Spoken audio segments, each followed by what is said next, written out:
चुनाव से पहले पर्दा या बुर्का पहनकर मतदान करने वाली महिलाओं की पहचान को लेकर विवाद खड़ा हो गया है। विपक्षी दलों ने इसे लेकर चुनाव आयोग से नियम वापस लेने की मांग की है। आयोग ने स्पष्ट किया कि यह कोई नया प्रावधान नहीं बल्कि 1994 से लागू नियम है, जिसका उद्देश्य महिला मतदाताओं की गोपनीयता बनाए रखना है। आयोग ने निर्देश दिया है कि मतदान केंद्रों पर महिला अधिकारियों या आंगनबाड़ी कार्यकर्ताओं की मौजूदगी में सम्मानजनक तरीके से पहचान की जाएगी।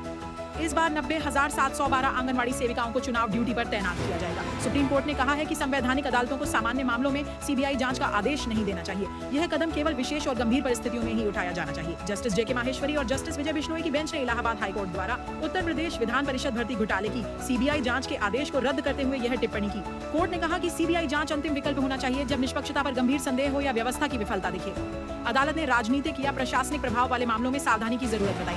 भारतीय रेलवे ने यात्रियों की सुविधा और स्वच्छता बढ़ाने के लिए नई पहल शुरू की है। जयपुर से शुरू हुए इस पायलट प्रोजेक्ट के तहत अब ऐसी कोच के यात्रियों को कंबल के साथ उसका कवर भी दिया जाएगा। यह कदम कम्बलों की सफाई को लेकर बढ़ती शिकायतों के बाद उठाया गया है। रेलवे ने पहले ही धुलाई के नियम सख्त किए थे, अब स्वच्छ कवर देने की व्यवस्था की गई है। रेलवे का कहना है कि पायलट प्रोजेक्ट सफल रहने पर इसे देश भर की ट्रेनों में लागू किया जाएगा, जिससे यात्रियों को अधिक आरामदायक और स्वच्छ यात्रा अनुभव मिल सकेगा।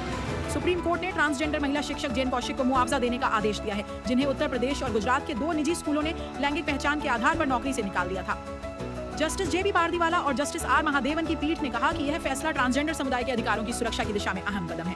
कोर्ट ने जस्टिस आशा मेनन की अध्यक्षता में एक समिति गठित की है जो समान अवसर, समावेशी चिकित्सा, लैंगिक विविधता और असमानता पर सिफारिशें देगी। कोर्ट ने सरकार की नीति आने तक अंतरिम दिशा निर्देश लागू करने के निर्देश दिए हैं। केरल के सबरीमाला मंदिर में सोने की चोरी के मामले में विशेष जांच टीम ने मुख्य आरोपी उन्नीकृष्ण पॉटी को गिरफ्तार कर लिया है। उसे बेंगलुरु के पुलिमठ स्थित घर से हिरासत में लेकर पूछताछ के बाद गिरफ्तार किया गया। देवस्वम विजिलेंस रिपोर्ट में खुलासा हुआ कि पॉटी की कोई स्थायी आय या व्यावसायिक पृष्ठभूमि नहीं है, फिर भी वह मंदिर की परियोजनाओं में बिचौलिए की भूमिका निभा रहा था। रिपोर्ट के अनुसार सोने और तांबे की प्लेटिंग का खर्च निजी निवेशकों ने उठाया था। पॉटी ने देवस्वम प्रशासन से निकटता का लाभ उठाकर अनुचित प्रभाव डाला।